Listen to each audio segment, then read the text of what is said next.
जो है हमने लेक्चर नंबर 8 में जो है पढ़ा था इलेक्ट्रिक सर्किट क्या होता है, सर्किट डायग्राम को हम लोग कैसे जो है ड्रॉ करते हैं और उसके कुछ कंपोनेंट्स जो होते हैं, सिंबल जो होते हैं वो कैसे जो है कैसे कैसे हम किसको रिप्रेजेंट करते हैं, मीटर को कैसे रिप्रेजेंट करते हैं, ठीक ना। ये रेजिस्टेंस को कैसे रिप्रेजेंट करते हैं, वोल्टमीटर को कैसे करते हैं, बैटरी को, ये सारी चीजें हम लोग देख चुके थे, ठीक है। अब जो है हम देखेंगे कि what is the relation between potential difference and electric current, दोनों में क्या रिलेशन होता है, ठीक है। तो इसके लिए एक साइंटिस्ट थे, इन्होंने एक रिलेशन दिया, उसी रिलेशन को जो है हम लोग ओम्स लॉ भी कहते हैं, ठीक ना। तो उन्होंने क्या बताया कि यदि मान लीजिए हमारे पास कोई कंडक्टर हो तो उसमें जितने वोल्ट की बैटरी लगाई जाएगी ना उतना ही ज्यादा उसमें इलेक्ट्रिक करंट फ्लो हो। ऐसे सीधा सीधा समझिए कि मान लीजिए कि हमारे पास 12 वोल्ट की एक बैटरी है, ठीक ना।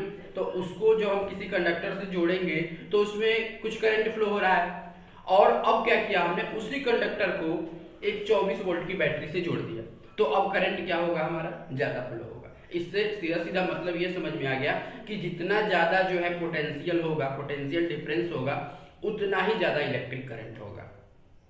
लेकिन ये कंडीशन जो है हमारा किस पे मतलब लागू हुआ, तो एट कांस्टेंट टेम्परेचर, टेम्परेचर की वैल्यू चेंज नहीं होनी चाहिए। तो इसके लिए ओम्स ने एक जो है रिलेशन दिया, एक लॉ दिया, जिस लॉ को हम लोग ओम्स लॉ कहते हैं, ठीक ना। और ये लॉ क्या है कि at constant temperature the current flowing through a conductor, current को हम लोग क्या कहते हैं, द करंट फ्लोइंग, करंट को हम लोग आई कहते हैं, ठीक ना। Current flowing through a conductor is directly proportional to the potential difference, और पोटेंशियल डिफरेंस को क्या बोलेंगे, V बोलेंगे। Across it ends, across it ends का मतलब कंडक्टर के दोनों ओर, एक पॉजिटिव टर्मिनल है और एक क्या है हमारा नेगेटिव टर्मिनल है, ठीक है। तो ये जो है क्या बताया गया कि इलेक्ट्रिक करंट उतनी ही ज्यादा फ्लो होगी जितना होगा हमारा क्या, पोटेंशियल डिफरेंस, ठीक ना। मतलब जितना ज्यादा V उतना ही ज्यादा I। तो हम कह सकते हैं कि electric current I is directly proportional to the V।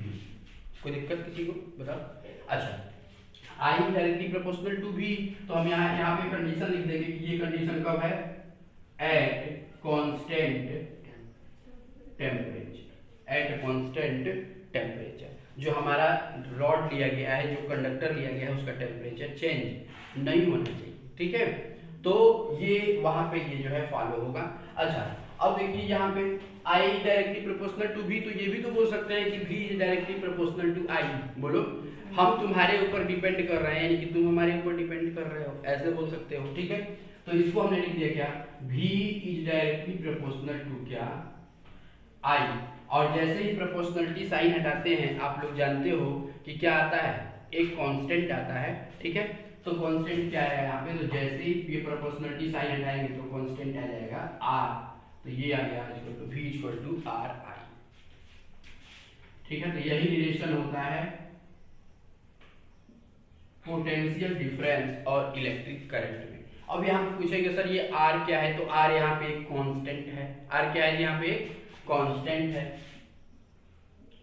R को जो है प्रोपोर्शनलिटी कांस्टेंट बोलते हैं, ठीक ना। जो होता है आपका रेजिस्टेंस, क्या होता है जी, resistance, resistance of the conductor, ऐसे बोल सकते हो कि R यहाँ पे क्या है, resistance of the conductor,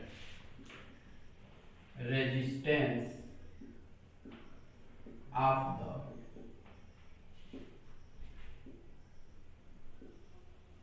conductor. तो आप इस रिलेशन को जो है बहुत अच्छे से याद रखेंगे, V equal to R I, ठीक ना। तो V equal to R I क्या है, यही हमारा ओम्स लॉ है, ठीक है। जहाँ पे V क्या है आपका पोटेंशियल डिफरेंस, R क्या है कांस्टेंट जिसको हम रेजिस्टेंस ऑफ द कंडक्टर बोलते हैं, I क्या है इलेक्ट्रिक करंट, ठीक है। ये सारी बातें यहाँ लिखी गई हैं।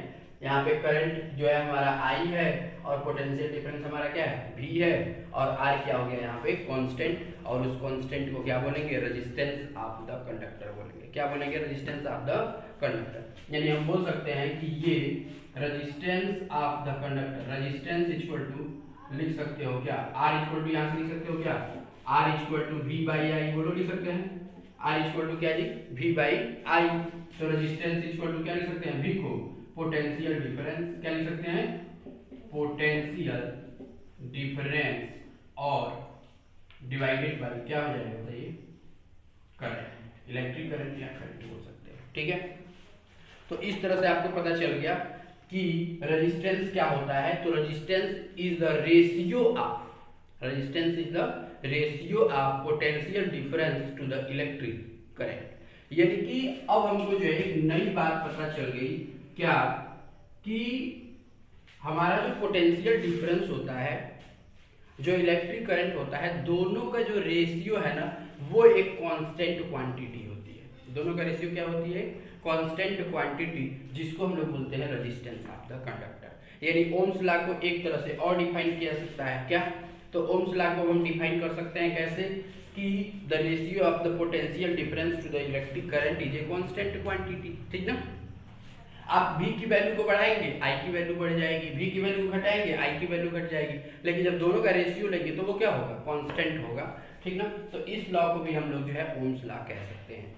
अब यहाँ से एक चीज आप देखेंगे कि जब I लिखेंगे, I आप लोग तो I इक्वल टू लिख सकते हो V बाई R।